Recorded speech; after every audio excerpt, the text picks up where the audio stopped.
مروت صاحب، میں نے سوال کیا تھا کہ خان صاحب کی ضمانتیں ہو گئیں 8 کیسز میں.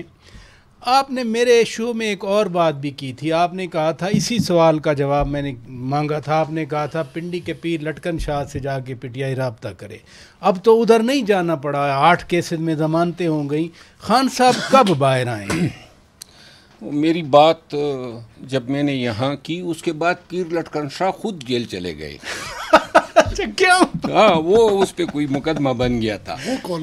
لٹکن شاہ ایک پیر ہیں اور لوگوں کی مرادیں پوری کرتے ہیں. تو میں نے کہا تھا کہ جی چونکہ پارٹی سے کچھ ہو نہیں رہا ہے تو لہٰذا اب لٹکن شاہ کا یہ دربار رہ گیا ہے جہاں پہ منتیں پوری ہوتی ہیں. میں آپ کو ایک عرض کروں، یہ جو نہیں، وہ جیل کیوں چلے گئے پیر لٹکن شاہ؟ پیر لٹکن شاہ پتہ نہیں، میرے خیال ہے کہ کوئی مبینہ طور پہ کسی خاتون کے ہراسمنٹ کا کیس اس پہ بنا تھا.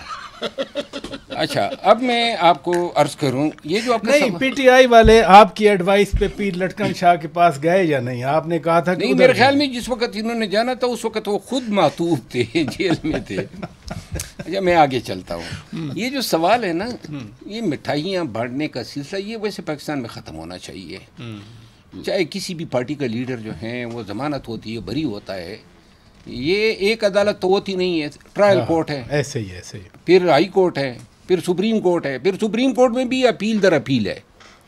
یہ جو خان صاحب کی ضمانتیں ہوئی ہیں، یہ وہ کیسز ان کیسز میں تو میں شمار ہی نہیں کرتا تھا، کیونکہ یہ ایسے کیسز تھے. 109 کی بنیاد پہ خان کی نامزدگی تھی، اور 109 میں آپ کا امپلیکیٹ ہونا پی پی سی کا سیکشن ہے، جی پی پی سی کا، اور پاکستان تعزیرات پاکستان کا سیکشن 109 میں. جی ہاں، اس کے تحت آج تک پاکستان میں شاید ہی کسی کی 109 میں ضمانت خارج ہوئی ہو، شاید ہی. تو پھر لاہور ہائی کورٹ نے تو خارج کر دی تھی نا. وہ غلط فیصلہ تھا تو سپریم کورٹ نے درست کر دیا. ٹھیک ہے، درست کر دیا. نمبر 2 بات یہ ہے کہ جہاں تک خان صاحب کی رہائی کا تعلق ہے، یہ بھی پھر کسی دن آپ مجھے سنائیں گے، لیکن میں یہ دیکھ رہا ہوں خان صاحب کی رہائی جو ہیں القادر ٹرسٹ کیس میں مجھے ہوتی ہوئی نظر نہیں آ رہی ہے.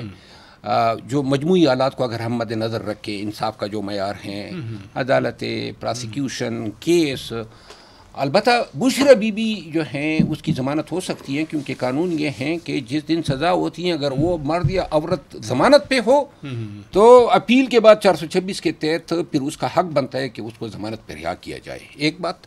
دوسری بات یہ ہے کہ خان کے جو کیسز ہیں وہ یہ القادر تک تو محدود ہی نہیں ہے. یہ تو 7-8 کیسز ابھی اور ہیں جن میں ابھی تک ان کی ضمانت کی درخواست ہی دائر نہیں ہوئی ہے. اچھا، اس کے علاوہ توشہ خانہ کا کیس چل رہا ہے، اور ہمیشہ سے اس طرح ہوتا ہے کہ جب خان ایک کیس میں بری ہو جاتے ہیں تو دوسری سائٹ پہ کیس تیار ہوتا ہے سزایابی کے لیے. یہ 2 سال سے یہی ڈرامہ ہو رہا ہے.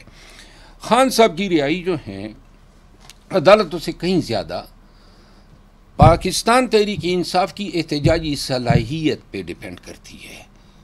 وہ ہے جو نہیں ہے، جو کمزور ہو چکی ہے اور جو آہستہ آہستہ ختم ہوتی جا رہی ہے. یعنی احتجاجی صلاحیت اور کمزور ہو رہی ہے. ہر گزرتے دن کے ساتھ جو ہیں پارٹی دیکھیں، پارٹی میں بہت بڑی تقسیم ہے. ایک تو آپ دیکھیں 200 لوگ پنجاب کی قیادت آج تک نہیں نکال پائی ہے، ٹھیک ہے، لیکن گنڈاپور صاحب کو لاہور جانا پڑتا. ہاں، لیکن پاکستان تحریک انصاف سے وابستہ سوشل میڈیا اور جو ایکٹیوسٹ ہیں انہوں نے 1.5-2 سال سے پشتون لیڈرشپ کا ناک میں دم کیا ہوا ہے. ماں بہن کی گالم گلوچ پی ٹی آئی کے سوشل میڈیا سے چیئرمین بیرسٹر گور کی ہو رہی ہے، علی امین خان کی ہو رہی ہے، میری ہو رہی ہے، اور آپ کوئی بھی لیڈر شہریار بتا دیں، اسد قیصر ہو، جنید اکبر خان ہو، جو لوگ کچھ نہیں کر پا رہے ہیں، اگر 13-14 کروڑ کا صوبہ اٹھ جاتا یہ حالت ہوتی. جنہوں نے کچھ نہیں کیا، ابھی 5 اگست کو پورے پنجاب میں کہیں ایک جگہ پہ کوئی جلسہ نظر آیا، وہ جناب ہیرو بنے ہوئے ہیں، ان کو کوئی پوچھتا نہیں ہے، ان کی کارکردگی پہ سوال نہیں ہے. اس تقسیم نے جو لسانیت کی بنیاد پہ ہیں خیبر پختونخوا کے ورکرز میں اور لیڈرشپ میں بہت بڑی مایوسی پیدا ہوئی ہے. تو لہذا مایوسی میں تحریک نہیں چلا کرتی.